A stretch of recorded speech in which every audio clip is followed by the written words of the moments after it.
welcome to the Meditation Podcast. You can find all our episodes on meditationpodcast.org. We're also on Facebook as meditation.org. I also have the Awakening Podcast, the Learn Polish Podcast, and the Speaking Podcast, and all can be found on roycollin.com. Today, my guest, very interesting. I'm looking forward to this conversation.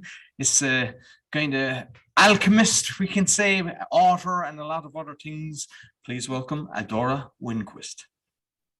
Thank you so much, Roy. It's a true pleasure to be here with you today. So I suppose the best thing is you might introduce yourself to the audience so they know who they're going to be listening to. Absolutely. So what I would say about myself as a modern alchemist, I think that this is a phrase that really is getting a lot of engagement these days. People are curious. What is a modern alchemist? What is alchemy? So I think starting there is a really great place. And then we can talk about quantum alchemy as well, and so many other wonderful aspects of the work and the work of awakening. And ultimately, just to start off, my mission is really supporting humanity to awaken to the spark of divinity and sovereignty that exists within all of us, right? And how we can use ancient philosophy and alchemies of the natural world to help support our awakening, our remembrance, our healing, right? Healing from any and all aspects of trauma, not just what we've carried in this life and at the soul level, but also within our DNA and our family lineage and heritage, and how essential oils and how crystals and how meditation and how connecting with nature is such an integral part of our awakening and the expansion of our consciousness. So to come back and look at alchemy, well, what does that really mean? Because a lot of people think alchemy, okay, it's an ancient tradition of turning base metals into gold. But when I speak of alchemy, it's really about excavating that quintessence, that unique light and set of gifts that only we have to bring to the world, right? And that process is a lifelong journey.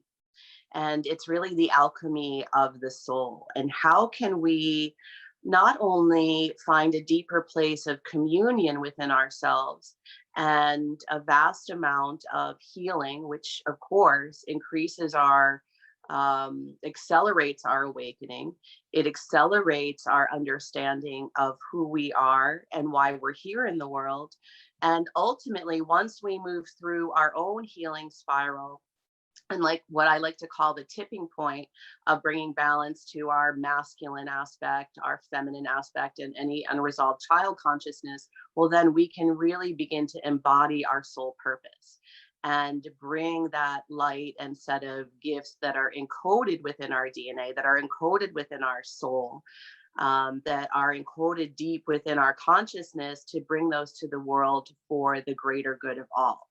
So alchemy from that perspective is really why I say that your soul work is your soul work, because there are things that that you have brought into this life that only you can contribute to the world as a whole.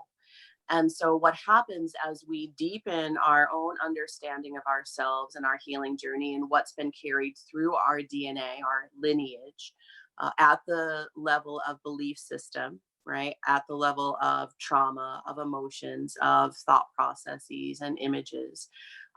Once we're able to move through those areas and have a deeper understanding of ourselves, then that's when we can really bring our light to not only illuminate our path, but the path of others as well, as they're finding their own truth, their own authenticity, their own empowerment, right? And to be able to move into a state of being where we move through what I like to call the survive to thrive, based on Maslow's hierarchy, right? The pyramid or triangle that we all know the base level is survival and struggle, right? And we've all experienced that to some degree.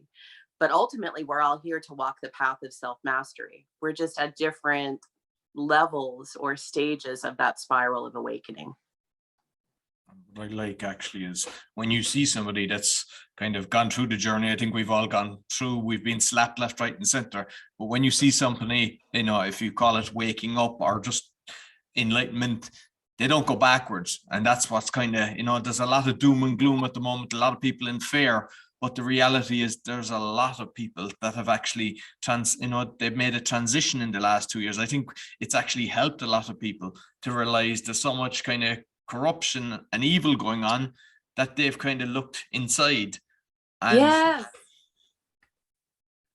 Yeah, and I think that is why we have such a unique opportunity right now at this juncture of time and space, and this great awakening on Mother Earth, that we have this opportunity to quantum leap along our own journey of healing, awakening, and expansion of our consciousness.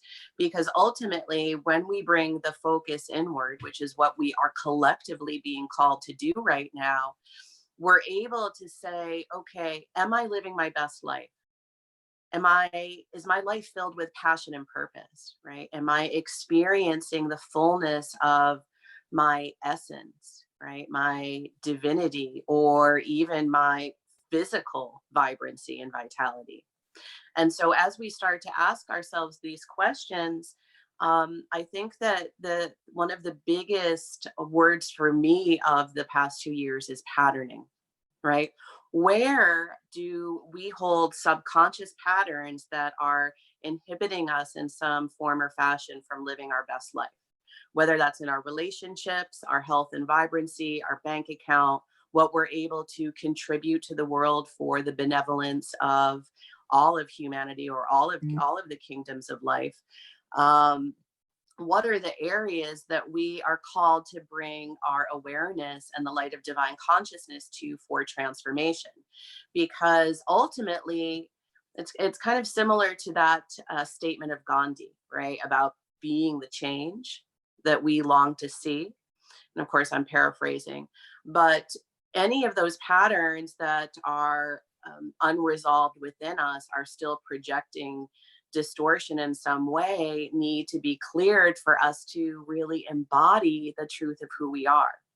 And as we heal on an individual basis, what happens, right? When we move through a very deep level of healing of some trauma that we carry, our life force floods our system. We're able to emanate and embody greater levels of light, clarity, vibrancy, abundance, prosperity, strength, right? And that affects every decision that we make, every move that we make, every breath we take, every step that we take in the world. And so as we shift that within us, we know that that shifts everything around us, including our core relationships. But it's even so much more vast than that, because ultimately, when we clear a core level trauma, that shifts at our level of the soul, and then also within our soul family group, right? That energy is imprinted and cleared vibrationally. And then ultimately, it's imprinted on the web of humanity. And then all of the consciousness of humanity elevates, right? If you've heard of the 100 monkey phenomenon, yeah. have you ever? I love that so much, right? Yeah, And it's fat. We were actually only talking. I'm in a mastermind group, and I'd heard it before, but we actually discussed it yesterday. really? Yeah, it's interesting. It's basically they were washing the sweet potatoes. Yeah. Yeah. Yeah. Right. So ultimately, as a species, when a certain number, whether it's 100 exactly or approximately 100 beings or mammals, or I would even say for all of the kingdoms of life on the planet, whether it's the animal kingdom or the human kingdom or the mineral kingdom or the plant kingdom, once that tipping point has been reached, then the entire species gets the download of that new skill, that new energy, that new vibration. And to me, that is such a reminder of the potential that we have within us. And that in this one particular life, that we can harness the power of the present moment, our positive intention, that we can work with things like essential oils to support the repatterning at the neuro level, that we can work with crystals that have frequency to heal and activate and balance and awaken at the cellular level, that we can work with meditation, that we can work with things like affirmation, because, you know, studies have shown that our DNA is malleable to language, right? And so what is language? Language is intention with form, right? So we have this incredible opportunity to literally um, revolutionize not just our own lives, but the lives of everyone around us. And I think that that's our such a big part of our purpose from an evolutionary perspective. You mentioned the affirmations, like on the opposite side of the spectrum. Like I was discussing it with somebody today. Like I know a few people, and they keep saying, "Oh I never have good luck. And there's so many bad things that come into, and it's like they're talking about it, they're attracting it instead of thinking the opposite, thinking the positive, thinking what they want in their life. They look on the negative, like we create the world that we want. It's so true. And so let's even go a layer beneath that, because when we see, when we're presented with someone who has perpetual negative thinking and negative speaking, what's underneath that? Right. And what's underneath that are those subconscious patterns and core level cellular DNA belief systems of that energy. Right. And so even if we're able to say, well, I'm going to retrain my mind, I'm going to think differently, I'm going to speak differently. But if we're still having the same energy consciousness at the cellular level, the same distortion will continue to perpetuate until it's cleared, right? Viscerally. Right. And that is also, I think, one of the most wonderful gifts that we have, to literally transform the energy at the level of our DNA, at the level of our lineage, for all of our ancestors that that have carried whatever type of pain or distortion or trauma. Right. And I love that you shared that you are from Ireland, and in fact from Cork. Right. I've actually been there twice. Well, the first time was when I was very young to visit some family.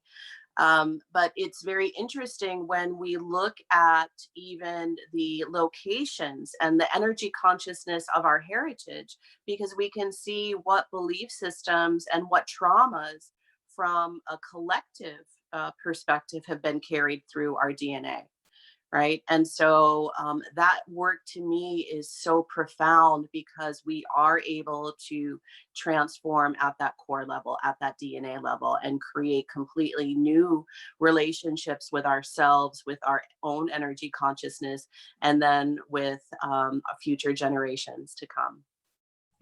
Absolutely.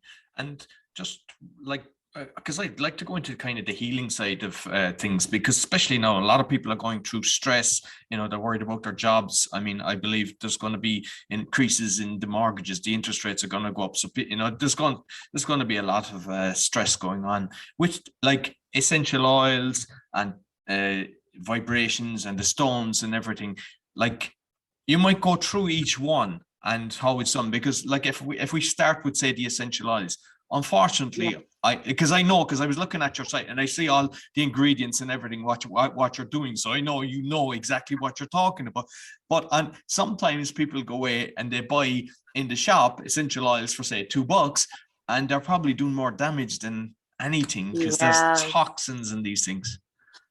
That is such an important point. I really appreciate you bringing that up, Roy. So let's look at both sides of the spectrum, right?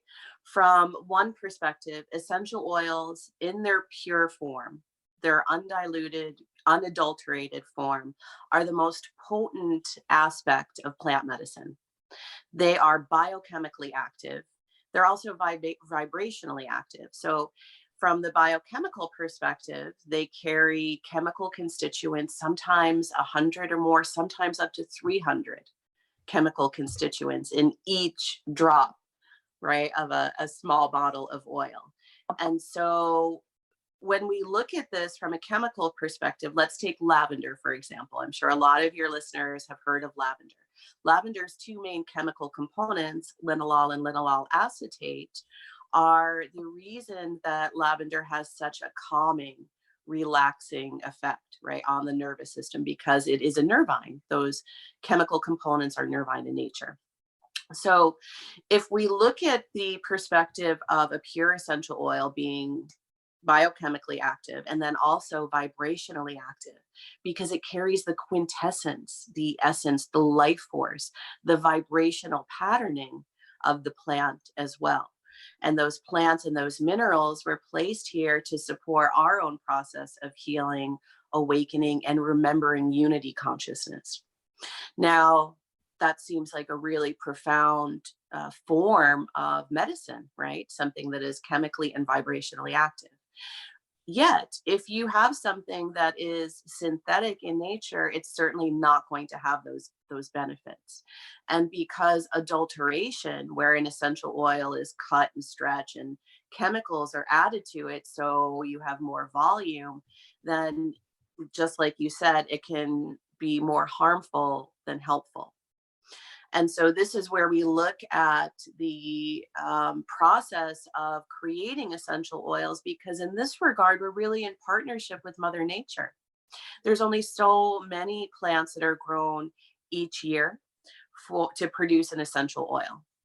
And over 90% of those are produced for the flavor and fragrance industry. So when we look at aromatherapy and the huge increase, especially over the past 2 years, of essential oils becoming more well known for the fact that some of them are strongly antiviral in nature, antimicrobial, antibacterial, like cinnamon cassia. Now, also cinnamon, it's a field where context and education are so important, because there are different types of cinnamon leaf versus the bark. The bark can be more toxic. So we really need to know not only the Latin name of the plant, where the plant comes from, the essential oil, how it's produced, and then we need to know our suppliers, because if we don't have relationship at the level where the oil is grown and distilled, right, harvested and processed, then think about all of the points in between from that moment before it becomes a product that's on your shelf at your health food store or with your vendor, right? So many different points where the essential oil is cut and stretched and adulterated, because there is such a huge demand, especially from the past couple of years. So I always say, and there's a tremendous amount of information on my blog about this, articles that I've written, you really want to know your source. You want to build relationship with the essential oils so you can begin to understand what's quality and what's not. In my own journey of working with the oils for over 20 years, in the very beginning, I had no idea. I started first with herbalism. I started with herbs from making an herbal tea when I was in my late teens, because I had moved away from home and I didn't have health insurance and I didn't have a lot of money. And every year I would get really bad bronchitis brought about from allergies. And somewhere I heard something about herbalism. So I went and bought a book and 5 different herbs, and made a tea, and was amazed by how quickly I healed. And not only that, that I haven't had bronchitis since then, which is remarkable for someone who spent most of their life up until that date very, very sickly. And so, in fact, that recipe is in my book too, my new book that came out in July, for those that are interested. I think it's also on my blog as well, for those that do have respiratory complaints. But working with the herbs is what ultimately brought me to work with essential oils. Now, when I first started, I found some oils and these said, okay, these are pure essential oils. Wonderful. Well, because this field isn't regulated and people can essentially say whatever they'd like about a product, those oils were fragrance oils. They weren't even pure plant oils. And yet the packaging said pure and natural. So how do we as a consumer really begin to educate ourselves and build our own lexicon of what quality is, of what purity is, And how do we do that in a way that doesn't take 20 years and thousands of dollars, right? And so that's why those of us that are in the field educating and sharing, like, here's what to look for, here are very important context of safety, because just because something is natural does not mean that it's safe. Yeah, there's So so many that's certainly loopholes. There's loopholes where they have one little ingredient that's natural. It could be 1%, and they get to put natural on the package. right. I use an app, and it's mainly for food, but I can check soaps and different things. And the amount of Yes. times I'd look at something and it says natural, and it's the most toxic thing you can get. And you're like, how many people are constantly fooled and lied to? And like, people now think that the government have their best interest at heart. This is orchestrated throughout the world to, make people sick. And like you mentioned about bronchitis, I was sick. I had asthma when I was younger and everything. All these inhalers and everything, all the stuff that they give, all the pharmaceuticals are all toxins, and they actually try to mimic natural stuff so that they can make money from it. And will a doctor tell you to take such and such a natural ingredient? No, he'll actually prescribe something with all the oils that's in it. And I don't mean natural oils, I mean chemical oils, which in turn is putting toxins into your body. And then you're getting a side effect. And then he has the next pill for you to make your, so-called better, which does never happen. It's so true. It's so true. I can remember I had an acute health crisis. Also in my late teens, early 20s, with endometriosis. And at that time, that disease process was not very well known. And my doctor was very comfortable continuing to write scripts for opioids and say, well, this pain is just in your head. You're a woman, you're born to suffer. I mean, things that are really incredulous today to imagine hearing. But when we feel ill, and whether that's physically, whether that's psychospiritually, right, emotionally, mentally, we are not living from a place of empowerment. And when we're not empowered and we don't feel empowered, we don't make decisions that serve our best and highest good. And whenever we put the responsibility for our well-being outside of ourselves to someone else, we are always coming from that place of disempowerment. And so I believe that is one of the gifts of the past couple of years, where people have said, okay, when I have to ask myself some of these very difficult questions and bring my focus inward and ask myself, am I really taking care of myself? Who's running my life? Right? Is it my physician? Is it my spouse? Is it my parents? Is it my boss? Right? Is it my community, or is it something from media? Is it my social media feed? Is it the mainstream media, right? On the television or the radio? And so here, to me, is really the point of pivot, to take back our power from all of those external sources and bring it back inside of us. And that's where we can remember that we are incredibly powerful and incredibly wise, and that we do have everything that we need within us to heal at the most profound level. That within us, and the interventions and relationships and organizations that honor our highest path of health and vibrant, authentic expression. Absolutely. And I've had a lot of companies over the years, and I like dealing with accountants. I always thought I was able to study this book and kind of go, can I do this? Can I do that? And it's like, they don't really have my best interests at heart. I found the same with solicitors. They're just chugging through. They get paid no matter what. But you go, say this, say that, say this. You're basically protecting yourself. And it's the exact same with doctors. If you think your doctor is your best friend, has your interest at heart, you'll know as soon as you go into the room, the doctor's surgery, you're sitting down and the prescription is nearly ready and you have to leave within 5 minutes. So Yeah. like you have to look after your own health. These people, unfortunately, they're loyal to the dollar instead of, it's a sickness industry instead of a wellness industry. Yes, yes. And instead of one of prevention, right? Yeah.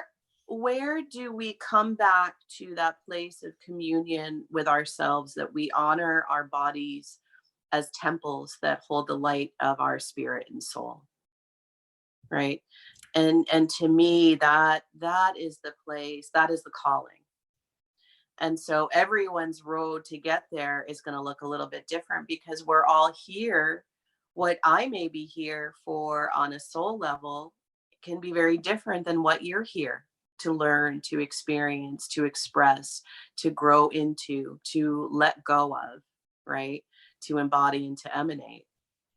And so surrounding ourselves with people of like mind or similar vibration, if you will, is imperative for us to be able to break through those glass ceilings of belief system that we experienced in our younger, and in particular our early childhood dynamics. And there's one thing that I like to say is that we all have a treasure map, right? We have a treasure map from our childhood based on our family constellations. Now, it certainly may not look like a treasure map, right? Because we've all experienced adversity to some degree, or some level of trauma, whether it's perceived or actual, because perception is 9/10 of our reality, right? So when we're able to look at those places of patterning that we hold in this treasure map, we really can see what we've come into this life to be able to heal and grow and experience. Now, of course, for those of us that believe in reincarnation and past lives, even still, our early childhood treasure map has seeds of all of that, because they're threads, right? Though anything unresolved from a previous life, we bring in and seed in our early childhood, so that we can come to a greater understanding of who we are and why we're here. And our family of origin helps us to create the perfect, although certainly imperfect, set of conditions for that to rise within us. And with the crystals, then, like that's through a frequency as well. You put the crystals on certain parts of the body. Is that how that's works? Yeah, well, there's so many different ways. And for those of your listeners that really enjoy working with crystals, my book has everything from how to cleanse and clear and activate your crystals, how you can use them to imprint into the frequency of your water, that when you're drinking that, you're receiving that down to the cellular level, for clearing, for activation, for awakening. We have, I was in New Jersey doing Akashic record readings last month. And so I had a very busy schedule and not a lot of time in between clients. And so this was one of the crystals at the shop. And I said, I'm really going to have this in next to me in my healing room to help support my energy and to keep my vibration high. Because when you're doing Akashic record reading, you're not just going into someone's past lives, you're kind of moving between timelines and dimensions, right? And so it's intense from the perspective of our vital life force. But allies like from the crystal kingdom, because they have such a strong vibration, help to keep the frequency high, whether it's around us, like this now is in my office. I decided to purchase it at the end of my day and bring it home. But they help to create frequency in your personal environment. So you can either have a grid that's maybe in your area of intentional practice for a specific intention that you'd like to materialize. Because the crystals have different, just like essential oils, just like humans, right? We have different gifts that correlate and align with different parts of our soul and emotional, psycho-spiritual, and physiological expression and need for healing. In addition to that, you can use crystal grids around the body. Now, one of my favorites, and I found this during my early time of awakening when I was just really finding essential oils and vibrational healing and studying Reiki back in the mid 90s. And so this is a crystal grid that you can get 6 pieces of single terminated quartz. I don't have any right here, but single terminated meaning 1 point. And you make a grid around yourself. And so it's called the Star of David grid. And so if you were sitting up for meditation, you would have at each knee a point pointing in from the single terminated crystal. You'd make a kind of Star of David grid around yourself. And this is a wonderful way to accelerate your awakening process, accelerate your spiritual growth, your remembrance, if you will, because I believe that it's not necessarily that we're learning anything new. We're opening ourselves to remember the truth of who we are and all of that ancient wisdom and divine knowledge that's held within us, that's held within our DNA, that's held within our cells, that's held, of course, then holographically through our energy field. Right. And so working with the crystals and meditation really is much more expedient and deepens the process. And so I am a huge proponent of working with the crystals as well as the essential oils. Now, a couple of things, like I lead a few complementary meditations every month. One is weekly. And then there's a 1 or 2 more that are monthly as well, and they're via Zoom, so people from all over the world can come and do. But for each one, I include 1 crystal and 1 essential oil. And then we work with that energy consciousness to be based on or aligned with the intention for the meditation. And so the great thing is that even though I'm speaking about the essential oil and what those benefits are and why you'd want to use it for this type of meditation, and the same goes for the crystal, we also work with the cosmic consciousness and the vital life force of the plant and the mineral. So people, even if you don't have the oil or the crystal, still get a cellular visual experience from the vibrational perspective. And I really believe that this is going to be one of the ways in the future that we work with the plants and the minerals to expedite our awakening and our consciousness, even if we don't have the tangible biochemical aspects with us. And with the crystals, then, is it similar to the oils where you've got a lot of stuff that's fake? Is it like, how does somebody know when they're purchasing a crystal? How is there a way of determining you're not buying junk? Yeah, I think, as with everything in life, first we have an invitation, right? It's an invitation to ourselves. What is that invitation? The invitation can be, I want to experience betterment in every area of my life. It can be general. Or I want to experience the powerful alchemical aspects of healing from the crystal kingdom or from the essential oil kingdom. So that's an invitation, right? And then we have an intention. Okay, so my intention is I'd like to, and this is where we get a little bit more specific, still a bit general, but a bit more specific as well. So, okay, I would like to receive information and connection to an essential oil or a crystal that is going to be energizing, that's going to help me increase my vital life force, right? And so then we're putting out that intention to the universe. And so what happens? Because we live in a benevolent universe, because we're powerful divine beings of light and sovereignty, then from a universal perspective, people begin to come into contact with us. Resources, companies, like just a bit of guidance will show up, right? Someone, somehow, some way might say to you, oh, have you heard about this oil? I heard that it was really good for this purpose. And you're like, well, that's so strange. I was just having an intention about that for myself. And so this level of synchronicity is actually natural, right? When we align ourselves to be in a place of flow. So I think that it really comes back to having that deeper connection with ourselves. And then we say, oh gosh, somehow I ended up at this crystal store and there is this beautiful piece of azumar. And I've never seen this before, but for some reason, I'm really drawn to it. So I'm going to listen to my intuition and I'm going to purchase it and bring it home, even if I don't know exactly how to use it just yet. Right? That's where we're really opening ourselves to the benevolent direction from source and the source that is within us. Um, and so, from the perspective of something being kind of pretty or shiny, some people really like polished stones. Like I have some polished bloodstone here, which I really like. And I also like a lot of raw stones as well. This is pink calcite, which is raw. And pink calcite is such a beautiful stone for connecting with areas of gentleness, of self love, of self forgiveness in particular.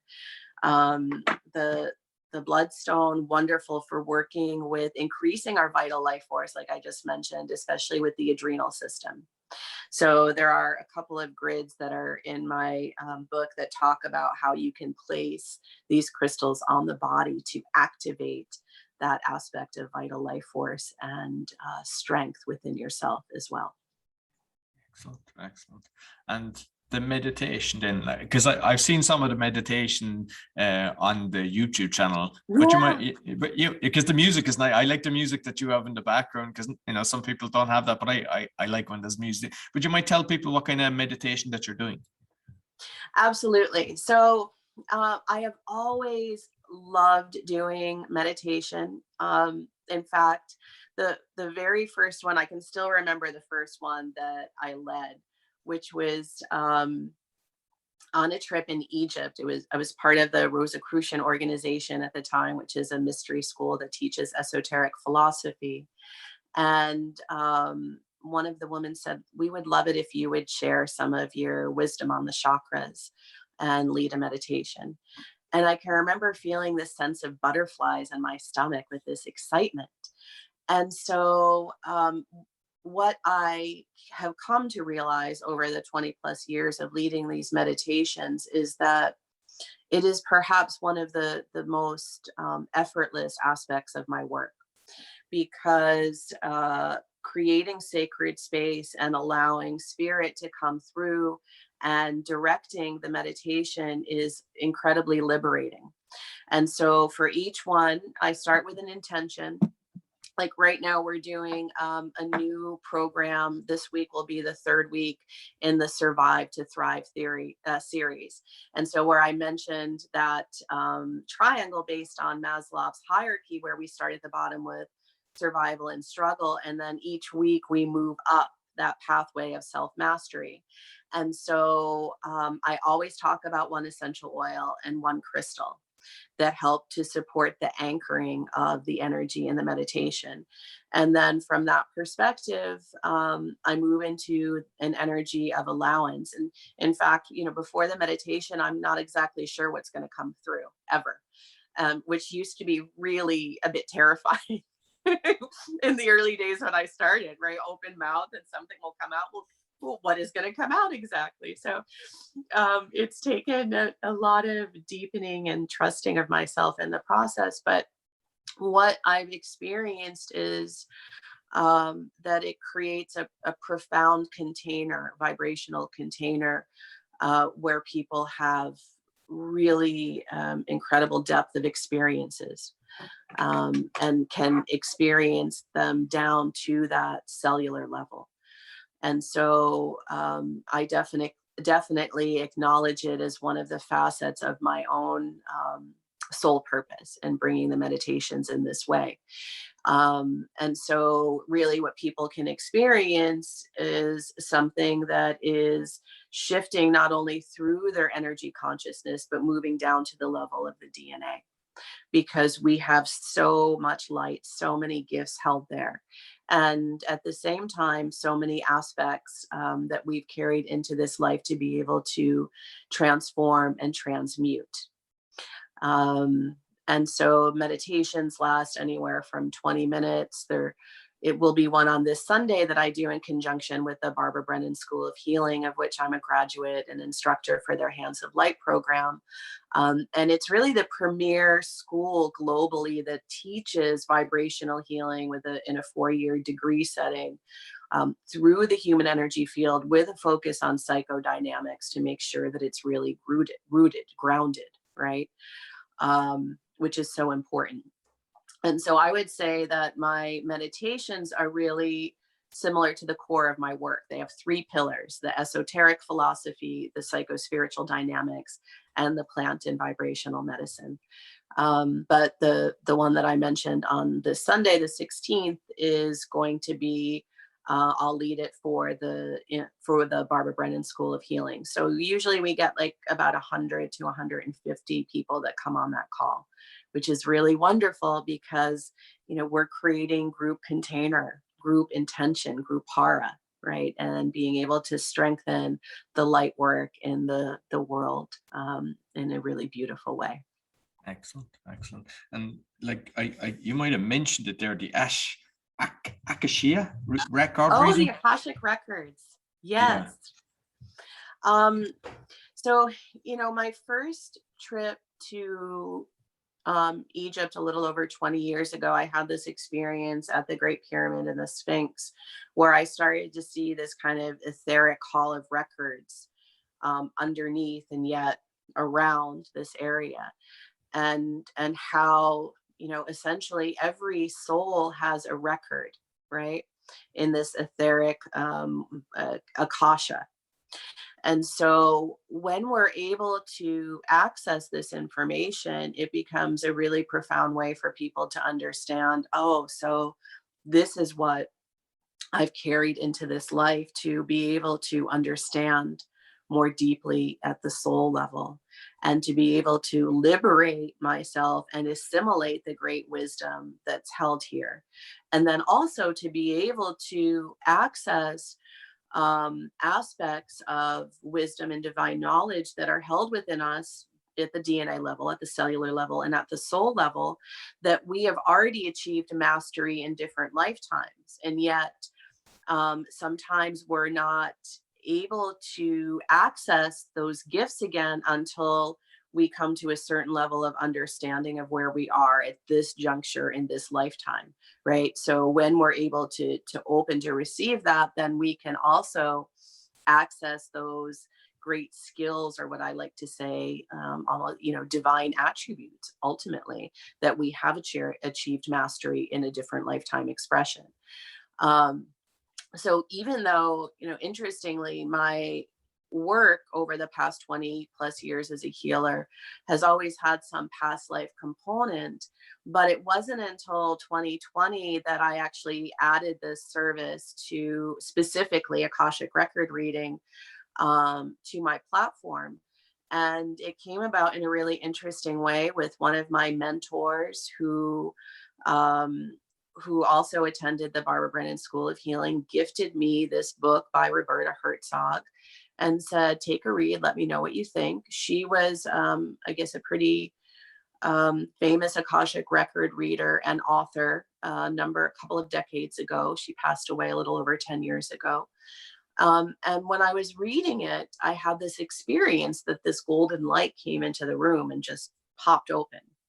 And as I was sharing this with him, he said, well, that's the confirmation I was looking for. I felt that the legacy of Roberta Herzog was to go to you, and from the perspective of her client base and her website and so forth. And I'd like to know if that's something that you would like to receive and work with. And of course, I was incredibly honored.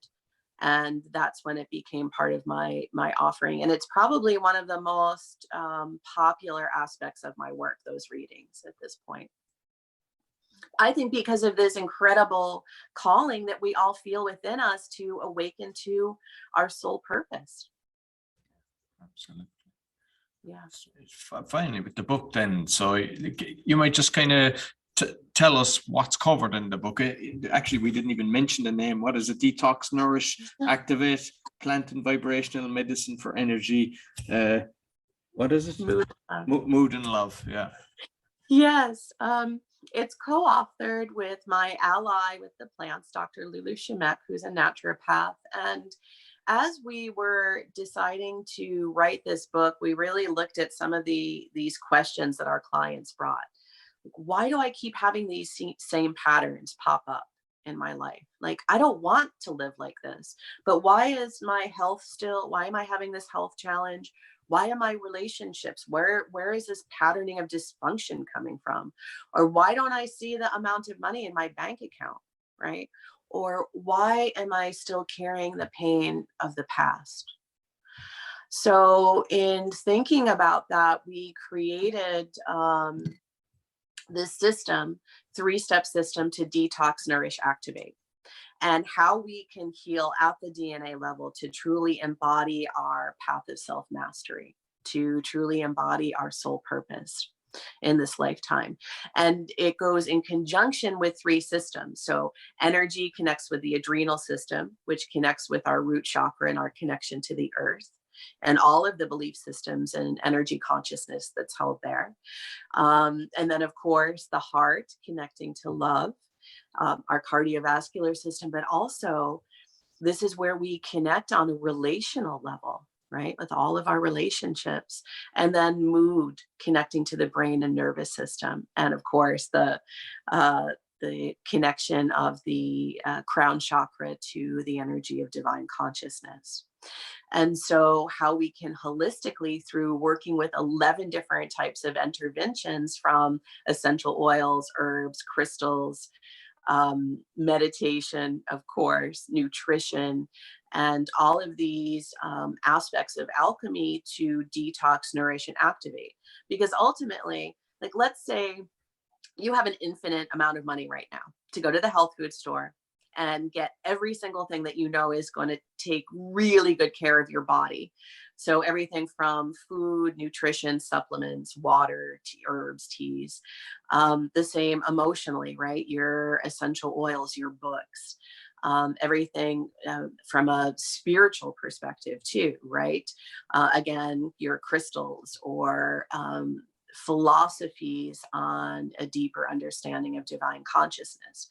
And so let's say you take them home and you open the door to your house, and your house is in disarray. It is clutter upon clutter. You open your refrigerator is also cluttered, and you've got food that's rotting in there. Well, what's going to happen if you put all of that fresh food in? A, there's no room for it, but B, because you've got bacterial breakdown, the food that you put in is going to break down even more quickly, right, than if your fridge was empty. So we have to detox, we have to clear, cleanse, purify everything from our physical habits of diet and exercise and nutrition to our emotional and psychological and spiritual connections too, right? How can we open ourselves to deeper intimacy and love if we're carrying the heartache and the pain of past betrayal and grief and loss and disappointment? So, and that really comes back to the person that you were mentioning that was saying all of these negative things, right? The worst things always happen to me. Well, why is that? It's because when we carry the pain of the past on some level, even if it's subconscious, we believe that those aspects of distortion or dysfunction or sadness are going to keep perpetuating until we free ourselves from them. So then we come into the nourish aspect, right? Deep levels of self-care, really caring for ourselves first and foremost before we move into the activate phase, which is, okay, I'm going to harness the full power of my vital life force and strength, which is increased now, to be able to live the life of my dreams, to be able to embody my soul purpose, to really do and be what I've come here to do and be and experience. And like when you look at, you mentioned the fridge and everything, but I find with me that once everything is in its place, it's, once you've got it's organized, all your stuff organized, you get so much more productive. You're just in flow, whereas if everything is all over the place, it just bamboozles you, and it just makes you not want to do anything.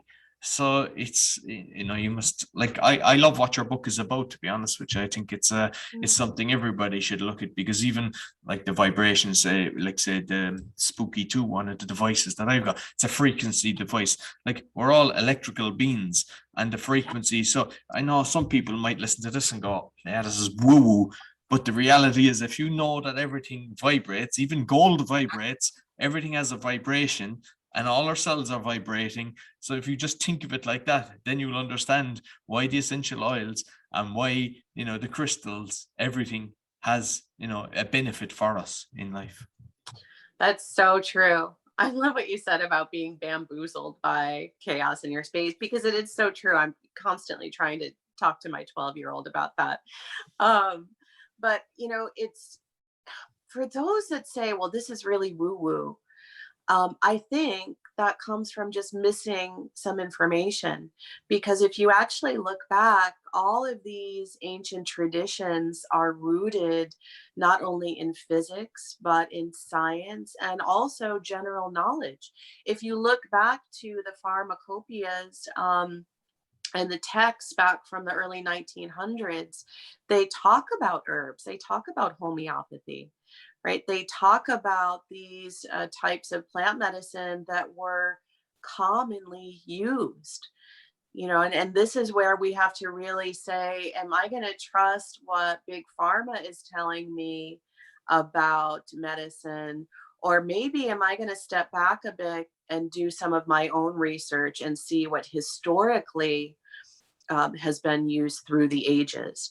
And I'm not saying that every intervention was spot on back then, but I'm saying if we go back and do our research, and even looking at the immense amount of scientific research on essential oils and even crystals and even vibration and even meditation, right? And affirmations. And there's a whole world of information that we can begin to educate ourselves and open our minds, open our beings, open our hearts to what may be a new experience and expression of truth.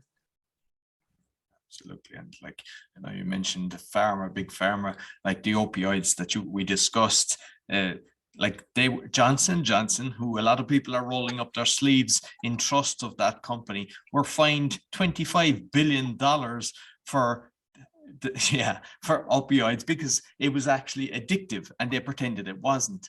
So like, just buyer beware. Just think of what's going on in the world, and don't be letting your government or your doctor control your health. Control it yourself. It's so true. I'm working on this new course content. I'm launching my school this year called the Soul Institute, and working on this course around curating our environment.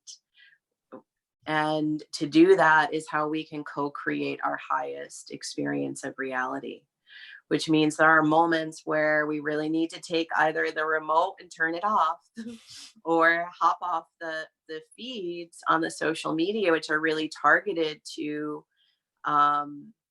shifting our thought philosophy and really think about things in a different way.